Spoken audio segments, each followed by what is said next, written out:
Hello and welcome everyone to the Resources Planning Act Assessment webinar, Recent and Future Trends in Outdoor Recreation from the RPA Assessment. For now, I am going to hand it off to Kathy Broughton to begin her introductory presentation and to kick things off. Kathy, take it away. Great, thank you. Well, hi everyone, and thank you for joining today's webinar, which is the last of a series of webinars focusing on the 2020 Resources Planning Act assessment. My name is Kathy Broughton. I'm the Assessment Program Manager, and I work alongside Claire O'D, who's the National Program Leader for the RPA assessment. Both of us are part of the Forest Service Research and Development Washington office. And all of the webinars that were part of this series have begun with this same short overview of the RPA assessment and associated products to provide some context for the resource-specific presentations. The Resources Planning Act, or RPA assessment, is the result of legislation. The Forest and Rangeland Renewable Resources Planning Act was passed by Congress in 1974 to ensure America's competitiveness in natural resource industries. The legislation requires a national report on the conditions, trends, and projected futures of renewable resources on all forests and rangelands every 10 years. While the assessment originally focused primarily on an economic evaluation of whether resource supplies can meet consumer demands, a 1990 amendment to our legislation incorporated the effects of climate change. The RPA assessment was therefore broadened to assess resource conditions, ecosystem health, and sustainability to recognize the interrelationships between ecological and socioeconomic conditions in meeting the expectations of the American public. The assessment is unique in its focus on how the interaction of economic, social, and biophysical factors affect the productivity of forest and rangeland ecosystems and their ability to meet increasing demands for goods and services.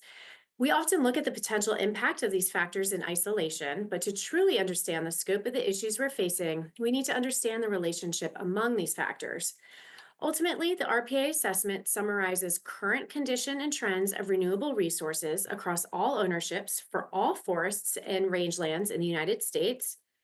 It identifies drivers of change, and it projects renewable resource availability and condition 50 years into the future. The first RPA assessment was published in 1977. In addition to the summary assessment, we have also produced a number of voluntary mid-cycle assessment updates alongside numerous supporting documents and published data sets. I'll come back to some of the 2020 RPA specific materials at the end of my presentation. These are the topics that were examined as part of the 2020 RPA assessment. You can see how broad our scope is with topics like forest product markets, disturbances including wildfire, rangelands, water, outdoor recreation, and so on. Each webinar from this series has focused on one of these topics, and today's focus is outdoor recreation. But I want to first explain how we frame our analyses, especially with respect to making projections. The RPA assessment relies on a scenario approach for making projections. Because it's hard to say exactly what the world will be like in 50 years, by running analyses for many different possible future scenarios, we can create the boundaries within which our future is likely to fall. This can allow us to examine the best and worst case scenarios, the outcomes predicted by a majority of the scenarios, or in some cases, to take the average of the projections. Instead of providing you with one prediction with high uncertainty, we instead create a plausible range of possible futures. And we do this by incorporating the interaction of economic, social, and biophysical factors into the development of our future scenarios. And we use these scenarios to make resource projections. These are the four scenarios that we used within the 2020 RPA assessment to make projections out to 2070. You can see from this figure that our scenarios vary in terms of their assumptions about future atmospheric warming, from a lower level of change up to a high level of change. And they also vary in terms of their assumptions about future socioeconomic growth in the US, specifically related to population and income. These RPA scenarios are linked with global scenarios from the Intergovernmental Panel on Climate Change, and therefore were developed by combining Global Representative Concentration Pathways, or RCPs, with Global Shared Socioeconomic Pathways, or SSPs. Now, within each of these scenarios, we also look across climate models to examine how a particularly wet, dry, hot, least warm, or middle of the road future for the US might impact our resources in different ways. This figure shows how we use these scenarios in our projections of future condition and availability of renewable resources. We first turn these theoretical scenarios into actual projections for climate, population, and income across the US. Some of this information is then directly incorporated into our resource projections, while other resource projections incorporate this information indirectly by way of incorporating RPA projections of land use, which are based upon the climate and socioeconomic projections. That's as deep as I'm going to go today into the history and methods of the RPA assessment. I want to now turn our attention to the 2020 RPA assessment. I thought you might be interested in knowing what's new. I already discussed our new projection scenarios, and as always, we incorporate data updates wherever available. We have an improved land use projection model in the 2020 RPA assessment, which projects future land use at the county scale. And we have also developed finer scaled 90-meter realizations of those county scale land use projections. These 90-meter realizations and other technological improvements have enabled finer spatial and temporal resolution for our analyses. And we have improved and extended our resource analyses, including developing projections of forest fragmentation and incorporating a new focus on disturbance, including projections of fire and drought. Now, I'd like to showcase some of our products. Our website hosts the 2020 RPA assessment, along with all past RPA assessments and mid cycle updates, and all supporting publications and published data sets. We have developed and will soon make publicly available an Experience Builder website on the Esri platform, which will allow users to review key findings from the 2020 RPA assessment and interact with RPA data through Tableau dashboards and ArcGIS online maps and story maps. We've also developed quick reference guides for each resource area that outline the data that is available from the 2020 RPA assessment, along with some general metadata and information about access. These guides can be found on a webpage focusing on using RPA data alongside a Forest Service-centric tool connecting RPA information with the Forest Service planning rule. There are so many incredible scientists and people to thank for their contributions to the 2020 Resources Planning Act assessment. This is a list of the Forest Service scientists that served as primary author for either a chapter of the 2020 RPA assessment or a supporting publication. Our webinar series culminates next week with a roundtable discussion on September 10th, where both federal and non-federal users of the RPA assessment will explain how this assessment has been applied in land management and policy decision-making. We hope you will join us. Today's session focus is research and future trends in outdoor recreation. I am pleased to introduce our speakers. Eric White is a research social scientist and team leader with the Pacific Northwest Research Station of the USDA Forest Service. His research focuses on improving our understanding of how resource management, including collaborative efforts, influences the supply of ecosystem goods and services from landscapes, how people and industries use ecosystem goods and services, and how that use affects the well-being of human communities and individuals. Following Eric's presentation, we will hear from Henry. Henry is the acting branch lead for social science and economics in the Forest Service Policy Office, responsible for providing regulatory analysis, technical leadership, and facilitating the application of social science and economics to inform land and resource management within the National Forest System. So that concludes my RPA overview, and now I will hand it over to Eric to discuss what you really came here for, which are the findings of the 2020 RPA assessment, Outdoor Recreation chapter. So Eric, I will turn it over to you.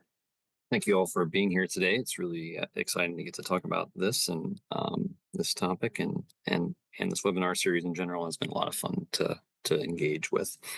Going to present today, but this work really isn't possible without Ashley Askew, who's also joining in today. And Ashley is with the University of Georgia and has been working on this effort for longer than I have been. So thanks to her for her work.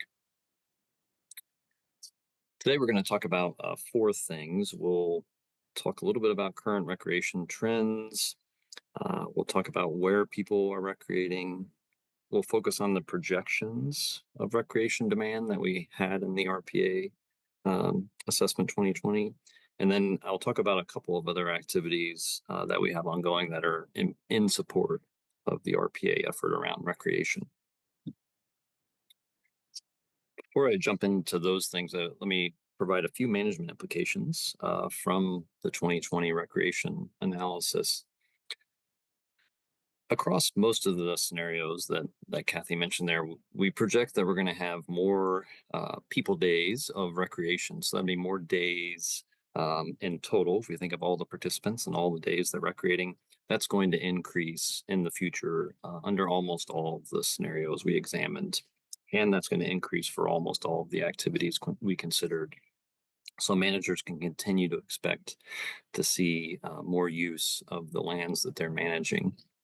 A lot of that pressure is going to be centered on developed sites and other places with hardened recreation infrastructure. The sorts of activities that we see to be most popular today, those are the same that we anticipate to be most popular in the future. There's some new activities that come online and people get excited about them, but for the most part, the activities that we think that most people are doing today are the same ones that'll lead to most of the recreation use in the future. And then finally, one area that's changing recreation behavior a little bit right now is wildfire and natural disturbances. And as we see more wildfire and natural disturbance in the future, that will likely change where and when people recreate in the short term. And then over the long term, we're a little uncertain there, depending on the long-term effects that may change some demand for recreation. But in the short term, we certainly think it will move people around and where they recreate and in what season they're recreating. So let's talk a little bit about current recreation trends, and I'm going to report some figures that we have in the 2020 assessment. Some of them I've updated it a little bit so we can see some more recent figures. If we look across the country and at all lands and for all sorts of activities that are outdoor based, but not necessarily nature based, about half of the U.S. population, or a little more than that, participates in outdoor recreation. That's been fairly steady over time. We're looking from 2007 up to 2023. We did see a little bit of increase in the early COVID years. But in general, the take-home message here is that we have a fair amount of stability here over time with a slight increase in recent years. If we look a little more closely at some activities that we tend to associate a little more with forests or open spaces, these are the 4 most popular outdoor recreation activities across the whole country, again, on all ownerships. So running or jogging, and that can include trail running, or that could include running around neighborhood streets, hiking, fishing, camping, and then biking and camping, sorry. And the percentages here are the percentage of the population over about 6 years of age that are engaging in these activities. And a thing to note here is that these percentages are much smaller than that 50%. So nationwide, about 19% of the population engages in hiking. If we look at a little bit of trends over time, this is looking from 2007 up to 2021, so nearly current. And this is for a set of activities that I picked that are we commonly associate with forests. This top 3 are the most popular outdoor recreation activities around forest generally. And again, the primary takeaway from this is that we have a fair amount of stability over time. There's some moving around. This is number of people engaged in these activities. Some moving around with some slight increases over time, especially in that bottom group. And that increase is primarily driven by increasing number of people in the U.S. So we see population growth translate into increases in participants in these outdoor activities. For fishing and camping, we've seen some bouncing around there and then some increases as we got into the early COVID years. And then hiking, there is something going on with hiking with increases both in popularity, so more people wanting to engage in hiking, as well as just increasing population driving up sort of the number of hikers. And we see this jump in hiking that happened right as we got into COVID. Whenever we're talking about recreation, I think it's really useful to think about why it is that people say they want to engage in outdoor recreation. So if we ask outdoor recreation participants, why are you out here doing this? The most common responses relate to physical fitness or to spending times with friends and family. When we get down below, less common responses relate to nature, and I think that's important that we recognize that nature and outdoor spaces are important in providing recreation opportunity, but many of the folks are out there as a setting for a place where they can engage in really spending time with others, or working on their own health. So I think it's useful to think that in context as we're thinking about managing these recreation resources. Okay, let's talk a little bit about where people are recreating. And so, if we look at those who say they engage in outdoor recreation at least once a year, and then ask them kind of where it is that they've done this, and this is data from the Outdoor Industry Association. Um, Across the x-axis here are different kinds of places that people might recreate, and then this is the percent of outdoor recreation participants that said they have used that place at least once in the last year. And the thing to note here is that these places that are closer to home, such as your neighborhood park or maybe the park in your town or city, those are the most frequent places that people say, yes, I've engaged in recreation at least once in the last year. If we look at federal lands like national forests or national parks, less than 40% of the people in this sample had said they engaged in recreation on a national forest in the last year. So those places that are close to home are places where people are frequently recreating. As we have people move out into areas proximate to our forests, it's important to recognize that these neighborhoods and parks and local places like city parks could increasingly become forests, federal and state forests that are out in rural places, but now are very close to where people live. So the key takeaway here is people oftentimes recreate close to home. Let's look a little bit here at the federal forests or the federal land areas. And in the RPA chapter, we talk about recreation trends on federal, state, and local forests. And this are the federal agencies across the country. The lines on this graph are from the assessment, and then these dots I added from a more recent publication, just so you could see some updated figures. Again, key takeaways from this is that if we look across the federal land agencies that provide for recreation opportunity, we have a fair amount of stability and some slight growth over time.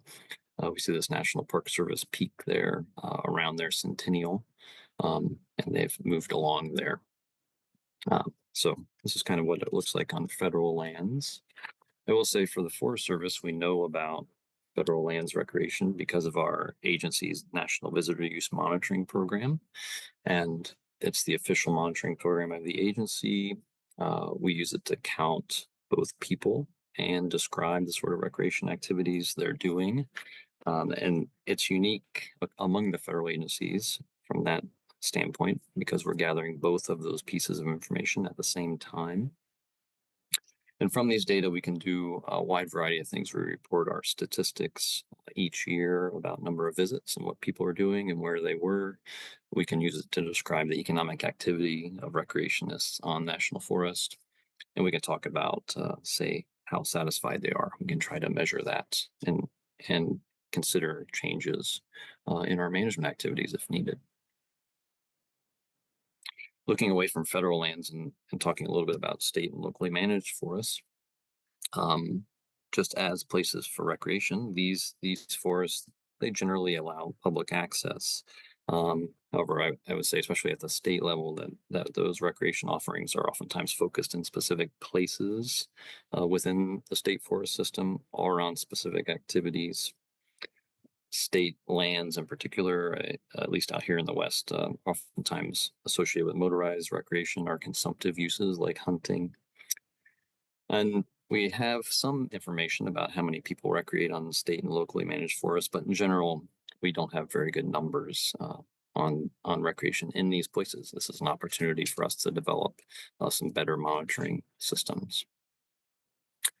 Privately owned forests, both corporate and private individual forests are also places where people recreate, and they provide a lot of important opportunities for the families who own those private lands. And then on corporate lands, they can provide some especially important opportunities around mechanized use, be it bicycle, mountain bike, or OHV opportunities. Also provide a lot of hunting opportunities.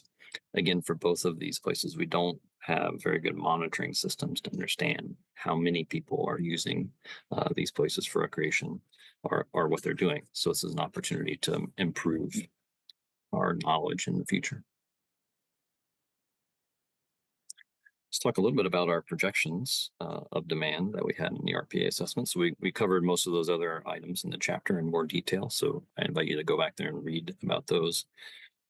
Let's talk a little bit about projections. So how did we go about looking at what demand might be in the future? First, we identified 17 different activities or activity groupings that we thought are especially important for forest management and things that we associate with forests. And they range from categories like picnicking or using a developed site, going developed camping, viewing nature, day hiking, motorized activities, fishing, hunting, and then some non-motorized activities in the winter, such as downhill skiing and snowboarding, cross-country skiing, and then some water-based activities, including motorized water use, as well as like swimming and those sorts of things, and floating, kayaking, canoeing. So we looked at those activities. We identified people who were engaging in those activities using survey data. We looked at the characteristics of those people who were participating and how often they were recreating. And we developed statistical models that connected whether or not a person was participating in a specific activity and how frequently they were doing that with their socioeconomic and demographic characteristics, as well as some information about the opportunities for recreation around them and some climate variables. And so we have these statistical models that explain participation and recreation days of each person.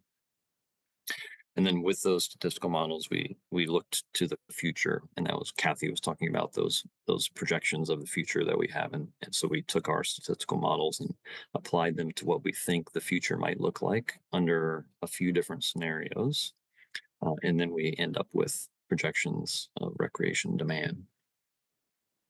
There's a lot more detail in the chapter about this, and then so you should go there. I invite you to that. What we report in there is for each of the 17 activities that we have, we give an estimate of what per capita participation will be in the future. So what share of the US population will be engaging in that recreation activity. We talk about how many people that translates into if we take into account potential future population growth. We connect that to the number of days of recreation. So how many days of recreation will we see in aggregate? And that's really the piece that managers are particularly interested in. In the assessment, we report that both for the years 2040 and 2070. We also provide some of those data for the other decades in other data sets. And then we do all of that for the 4 scenarios and 5 climate futures that Kathy described in the beginning. And we have a wide variety of graphs and such in the document where we're able to talk about the influence of, say, population growth. How does that compare to the influence of atmospheric warming? And so we present that through the chapters. I'm going to provide a few high-level summaries that we made in the document. For the most part, we project sort of modest changes in the popularity of different recreation activities. In some cases, the percent of the population that's engaging in an activity, we project it to decline in the future on a per capita basis. In some cases, we expect it to increase. In general, though, those changes are modest over time. More population and greater income in general leads to more engagement in recreation, both the number of participants and the number of days. And that population growth that we project in many scenarios in the future is so great that it actually overcomes any sort of decline in the popularity of an activity. So maybe the popularity of hiking is going down, but the number of people in the US is growing so that the number of hikers increases. In general, lower emissions lead to a little more recreation. And then one thing we found fairly regularly throughout is that dispersed snow activities, uh, and hunting, if we were going to see a decline in number of participants or days, it was for those activities, and especially when we looked at higher emissions scenarios in the future. In addition to the 2020 assessment, we're also going to produce a regional level report, and that's in press, and so you can look for that in early 2026. Here are some conclusions that we have coming out of that regional level report. The North region, because of softer levels of population growth out into the future that we project, if there is going to be a region where there will be some decline in participant numbers or days of recreation, that's the region where we think that's most likely to happen. We project the strongest level of growth in the South and the Pacific coast because of higher levels of population growth in those regions. Just at the same as at the national level, if we have that population and income growth within a region, that really translates into more demand for recreation. And then one thing that really comes out in the regional report, and something that we hope will be useful, is that the influence of climate future can be highly variable across different parts of the country. And so we see some real differences between the regions in different climate futures. And so that's important for the regional level analysis. That can be useful rather than looking solely at a national picture. So look for that in early 2026. I want to talk about a couple of items beyond the 2020 RPA assessment chapter. First, I'll talk a little bit about digital mobility data and using that to understand recreation, and then talk briefly about measuring the value of recreation. So those on-site approaches that we have for the Forest Service, like National Visitor Use Monitoring, or the other federal agencies, produce really useful information. But we do have a wide variety of other data sets now available to us, such as information that people post to social media platforms, our data from mobile devices. And in those data, we've research is showing consistently that they can be useful for providing some specific information. And for instance, they can do these potential uses that I have here on the screen. There's still much to learn about using these data sets, and they are not a replacement for our on-site data, but there is a lot of promise. One product that I want to highlight here today is that we have made a database across the country that within a national forest, we can identify places within that national forest that receive more and less recreation use, and that's not something we can do with the traditional National Visitor Use Monitoring Program. So we've been unable to say where within a national forest recreation is more or less using our on-site data, but we've used mobile data sets to be able to develop that information. And so this is an example of the Bitterroot National Forest, but we have this data for every national forest in the country. It's now available at that link on the website. Moving away from digital mobility data, the other thing I just want to highlight briefly is RPA throughout our whole time have been supporting developing value estimates for recreation. So identifying the benefits of recreation to people and putting a dollar value on those to help with planning and help with prioritizing. And we've been contributing to this thing called the Recreation Use Values Database over all that time. And this is the most recent publication from that effort. We're currently undertaking an effort to update those values. And we'll be producing that here in hopefully in 2026.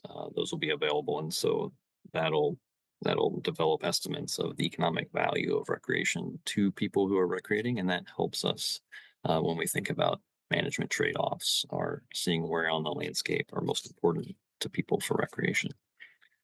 And I think Henry's going to talk a little bit more about the RUBD. So, okay, with that, I think I'm going to turn it over to Henry. Great. Thanks, Eric. And my name's Henry Eichmann. I've been with the Forest Service for about 20 years and initially focusing on National Environmental Policy Act compliance with enterprise, and then made the transition to the policy office at the Washington office about 7 years ago, as currently as the acting branch lead for social science and economics. And we provide leadership to regions, but also program staff interested in implementing social science and economics as a discipline to NFS management. And so Eric asked me today to chat about, applying recreation data in the national forest system. So first, there are several contexts that are listed here where we're providing recreation analysis using some data. And in all these contexts, recreation is always an emphasis.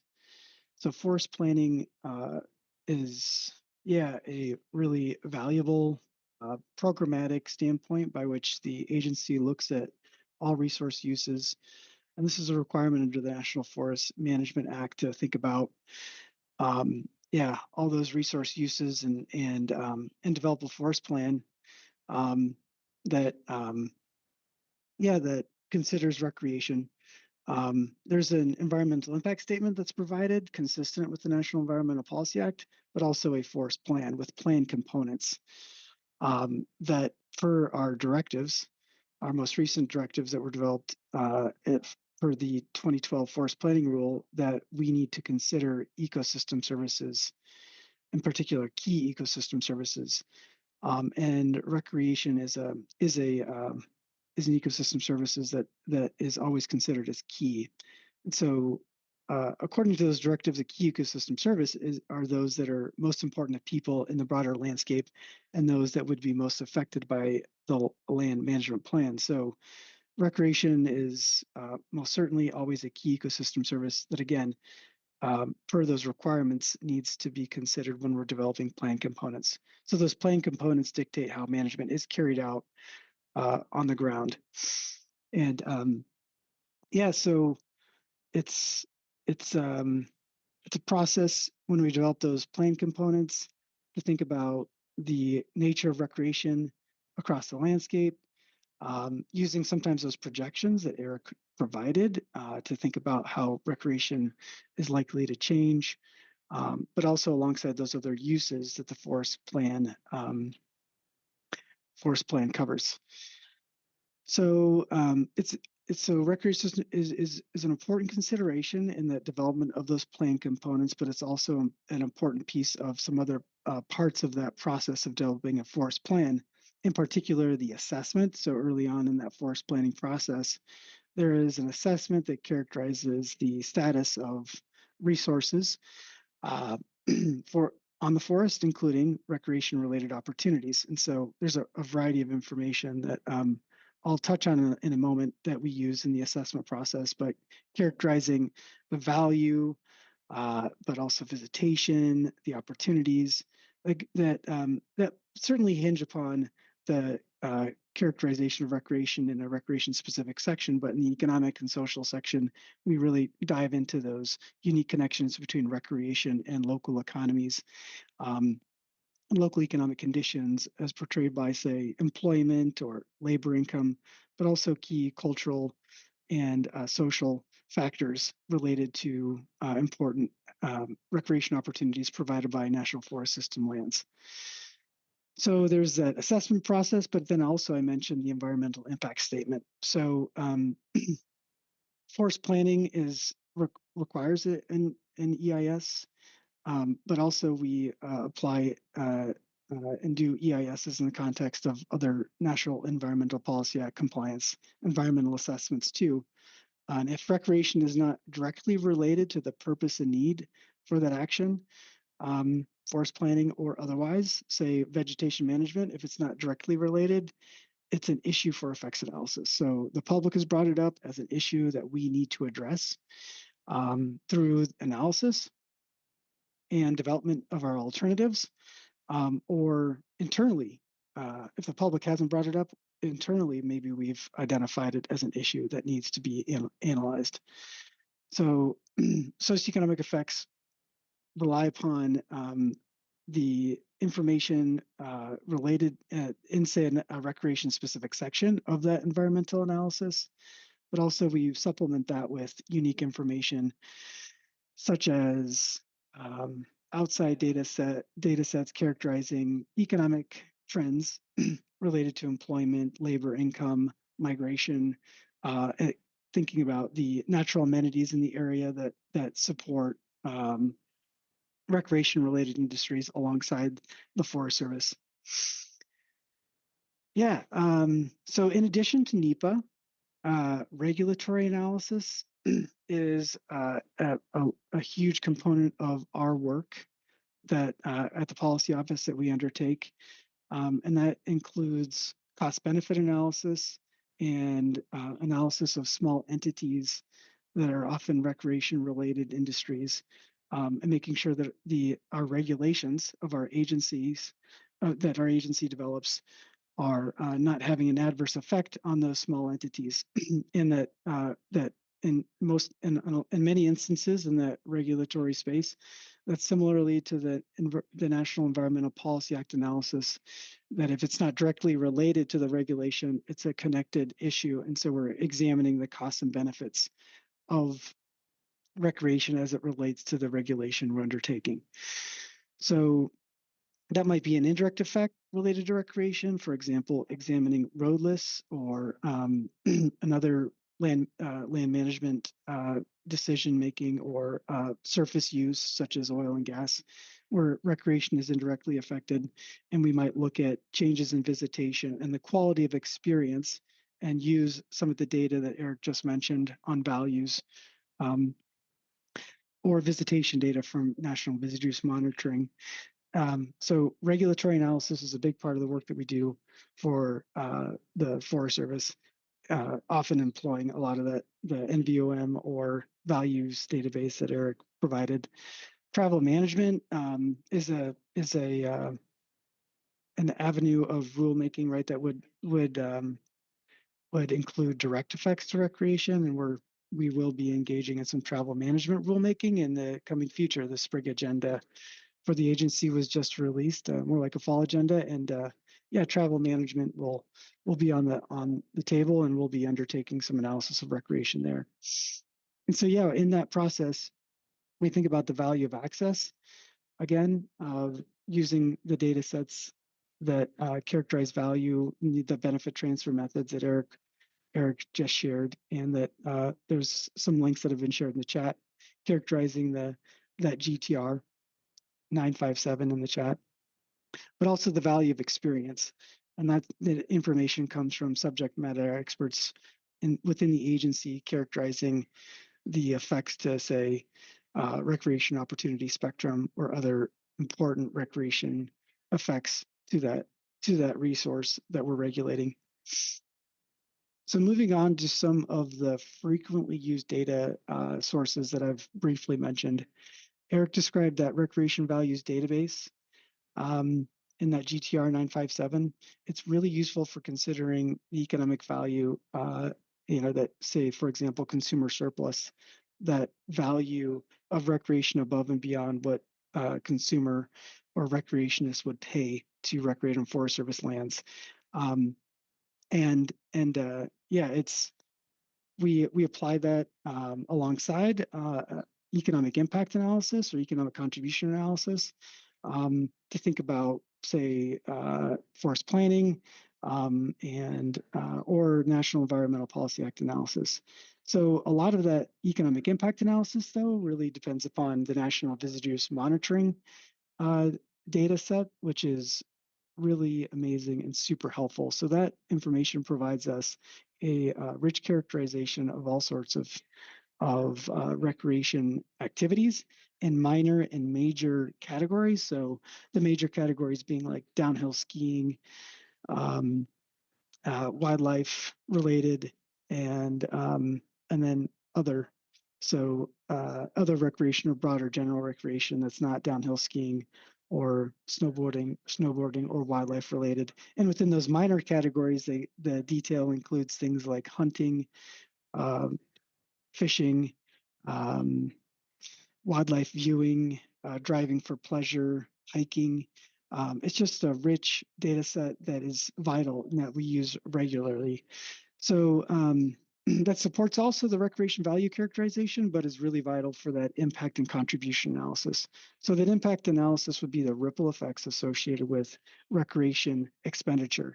So as recreationists come and visit an area and recreate in national forest system lands, they spend dollars in the surrounding economies. And so that spending has ripple effects in terms of not only the direct expenditure within businesses around national forest system lands and gateway communities, but also the indirect effects. So the ripple effects associated with that direct expenditure.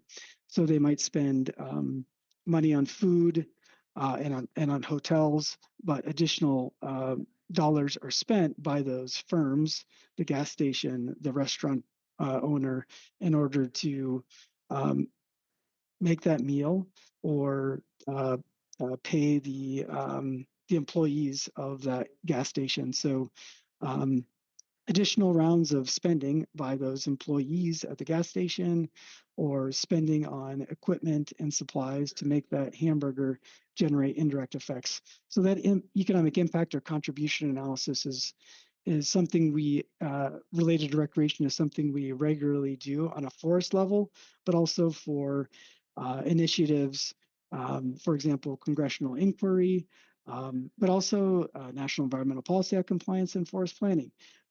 Economic impact analysis and contribution analysis is regularly a part of the forest planning environmental impact statement. And I put a link in the chat, or a link in the chat should be added there with a link to the economic contribution dashboard that provides those economic contributions for, I think it's, let's see, I think 2020 or 2019, actually. We're updating the analysis, but it's for the 2019 was the latest data available, and characterizing not only recreation-related economic contributions in 2019, but also timber, minerals, and grazing. Of note, we also do that analysis on a national level annually, and for the out-year budget justification for the agency, and that's of interest to leadership as well in terms of congressional testimony. And we've been doing that for well over a decade, and every single year, recreation is the largest contributor in terms of across agency resources that include mining, grazing, forest products, but also the expenditures of the agency itself on salary and non-salary. So recreation is consistently the largest resource area contributor to the national economy for well over a decade. So yeah, let's see. So lastly, I just want to acknowledge the role that the data from, say, outside sources play in characterizing recreation-related economies. So this is these are data sets such as the Bureau of Economic Analysis, Bureau of Labor Statistics, Census Bureau, Department of Interior provides some information that we use, but it really characterizes, say, things like employment, labor income, migration patterns, demographics related to recreation that we use to contextualize the impact analysis or the contribution analysis or that we're doing within the NEPA or forest planning context. So the Headwaters Economics provides the economic profile system, and I provided a link in the chat, or there is one, I think, in the chat you'll be seeing. And they do a great job of characterizing of all of these disparate sources of information, characterizing local economic conditions with some detail related to retail trade, arts, entertainment, and accommodation, and so specific service-related sectors related to recreation that we often use to characterize the context of our effects in local communities. One report that I have not mentioned or effort that really leans upon the economic contribution work that we do is really focused or drilling down on wildlife related economic contributions. We do this annually for agency regions, and that leans a lot on the National Visitor Use Monitoring data sets characterizing wildlife related recreation visitation, but also those expenditure totals and expenditure patterns. So really focusing on the role that wildlife related recreation plays in local economies, those direct effects and ripple effects. We do that nationally, but also regionally. We're working on making that available externally, but right now it's an internally available reporting process. And yeah, at some point soon, we'll make those specific contributions a part of our maybe annual reporting or semi-annual reporting. But for now, those linked resources in the economic contribution dashboard, those provide wildlife-related recreation contributions, but just at an aggregated level alongside other recreation. So that's it. I really appreciate having the opportunity here and welcome any questions. Thank you, Henry and Eric. Really appreciate those thorough and engaging presentations. We're going to pivot now to the question and answer portion of the webinar. We have just about 10 minutes to get through any questions that you'd like to drop. Remember to use that Q&A feature that you see at the bottom of your Zoom window. So a handful of these that have come in are, I think, directed for you, Eric. The first is how do you account for biking that often occurs on county and state-owned highways in your data? In our data where we ask people what are they engaging in recreation, if they're engaging in biking in those places, that doesn't have to be in a forest. So yeah, they would consider a biking participant, and they would be in our models of future demand. So it's self-reported. Yeah. Mm-hmm. Okay. Yes, correct. Yep. And then in your work, does development count as a disturbance for recreation activities? When I had disturbance earlier in the slide, I was referring specifically to natural disturbances, which could be wildfires or landslides or storm events. I think those are primarily what we consider disturbances, and in particular, we're interested in those natural disturbances because they typically cover very large area.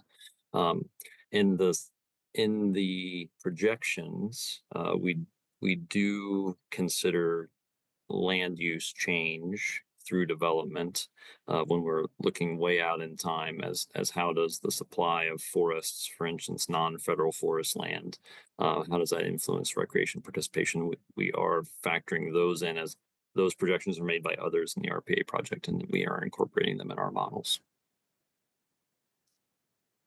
And one more for you, Eric. Sorry, I put you on the hot seat here. In addition to the Army Corps of Engineers civil work projects, the 29 million acres of Department of Defense military installations do have significant outdoor recreation programs. Was that data kind of included in the RPA assessment? Yeah, great reminder that that we also have DoD lands separate and outside of Army Corps of Engineers. I didn't talk about visitation to DoD lands necessarily in the chapter, but our projections of future demand are for all ownerships. And so, when we're talking about people who number of participants in hiking, some of those people engaging on hiking very well are doing that on DoD lands somewhere across the country. So yeah, good reminder that we have a whole set of DoD lands, and they provide some real niche recreation opportunities, real important recreation opportunities in specific places.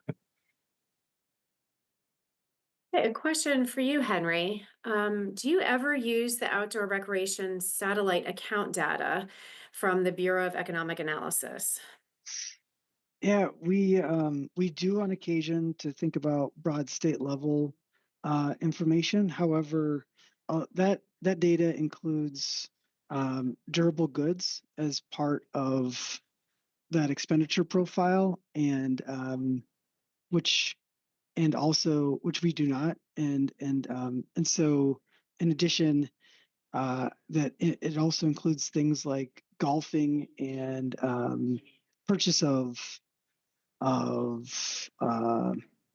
our recreational vehicles and other equipment that are unassociated with outdoor recreation, and so it's not as commonly used by uh, the Forest Service, just given that we have better data, like I've linked here in the chat, or that we've linked to characterize outdoor recreation as it relates more to Forest Service specific types of recreation. So, yeah. And I suppose a question for both of you. Do you have data regarding international recreation use? And the question is on use on national forests. I assume he means on international forests.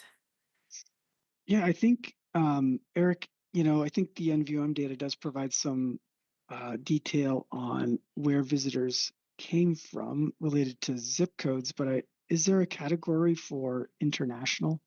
Yes, there is. So when someone's intercepted on the national forest land and they agree to do an interview to tell us about them, um, themselves and their experience, one of the questions is, what is your home zip code, and if you're from an international country, you get picked up in that, and then we have, I think there are, let's say there are 6 regional groupings of international countries that are recognized in that question. So that link that Autumn just threw in the chat is, you can go to that link and look up reports from the National Visitor Use Monitoring effort, and one of the tables relates to share of use from international visits or visitors. Yep. And similar to the question I asked about Department of Defense lands, DOE, Department of Energy, also has lands with large hunting programs. Would that have been included too? Again, in our projections of future hunters, yes, those projections of demand are across all ownerships, so they're in there. We did not include them specifically in the figure that we have in the chapter about number of visits to different places. Another question for you, Eric, going back to the topic of wildfire. We hear a lot about wildfires in places that are important for recreation. And how does wildfire change recreation behavior? Yeah, good question. The what we see in the literature presently is that when there are active wildfires and there's smoke being generated, um, visitors don't really care for those settings, and in some cases they're unable to recreate in a place because it's been closed for safety if there is an ongoing wildfire. And so we find a little shifting during those events of recreationists changing their behavior and going elsewhere, and we're starting to, there's some evidence that people are doing that in advance of wildfire season as well. They're beginning to contemplate, is this a place that's oftentimes smoky, and going somewhere else, even before there's a wildfire. After wildfire, the research literature, there's not a tremendous amount of it, but what is generally found is that people are interested and willing to recreate in places that have burned and forests that have burned, and in fact they can start coming back to recreate in those places quite rapidly once they're reopened. And again, in the literature there's not a tremendous amount of it, but in most cases the visitors who are in those burned places recreating are still having satisfactory experiences, and still enjoying themselves, and having good recreation opportunities. So there's a lot more to be learned on that, but that's kind of where we're at presently in the literature. We have time for maybe 1 or 2 more questions. So Eric, you talked about the use of digital platforms and the data it provides in your work, but how do you account for bias when using that digital mobility data? Yeah, there digital mobility data, be it if we're looking at the post to an online platform about trails, opportunities, or if we're looking at, say, locations of mobile devices, that is still a sample. Just like if we were going to do a survey of people out in the woods, that's also a sample. So there's nothing magical about social media data or digital mobility data. It's still a sample. And with any sample, there's bias in that sample. The, the key thing that we have found, two of them. One is that it's important to use multiple types of digital mobility data. So don't just focus on posts to one social media platform, focus on a few of them. It's also the second thing that's most important is to connect the social media or digital mobility data with on the ground data. These aren't replacements for on the ground data. What the literature clearly shows is that we need to connect the two, and we use the on the ground data to do some ground truthing. Be that trying to understand where people are coming from, or actually trying to develop visit estimates for places. We need some on the ground information to help us correct some of the biases that we see in the other data set. Okay, I think I'll pose this question to both of you, and that will be our way to close this out. And then, Autumn, you can finish us up here. What would you both suggest are some keys in terms of having good partnerships between scientists and land managers? We can start with you, Eric, and then go to Henry. Oh, Oh, um, sorry. I think something I've found useful, and Henry and I have worked together, gosh, a long time now.